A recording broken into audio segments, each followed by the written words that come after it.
मुंबई महानगरपालिकेच्या निवडणुकीसाठी शिंदेंची शिवसेना आता कामाला लागलेली आहे। महानगरपालिकेमध्ये आता उपमुख्यमंत्री शिंदे यांचं पालकमंत्री कार्यालय असणार आहे। बीएमसी मधल्या मंगलप्रभात लोढा यांच्या कार्यालयाची जागा ही आता शिंदेंना दिली जाते आणि पुढच्या आठवड्यापासून शिंदेंचं महानगरपालिकेमधलं हे पालकमंत्री कार्यालय सुरू होणार आहे। दरम्यान याचवरती माजी महापौर किशोरी पेडणेकर यांनी नेमकी काय प्रतिक्रिया दिली आपण बघूयात।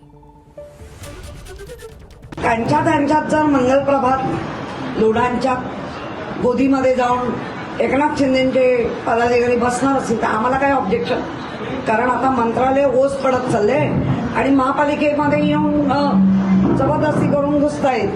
खरं महापालिकेमधली जी व्यवस्था आहे ती तिथल्या असलेल्या नगरसेवकांसाठी असते, पण 4 वर्ष महापालिका झालीच नाही याचा अर्थ मंत्र्यांनी आपला कारभार मंत्रालयातून करायचा असतो, तो महापालिकेतून करता येईल। म्हणजे महापालिकेची लूट पक्की आहे। त्याच्या आधीचा म्हणजे हा सगळा रेकॉर्ड ब्रेक काम चाललेलं आहे। एबीपी माझा, उघडा डोळे बघा नीट।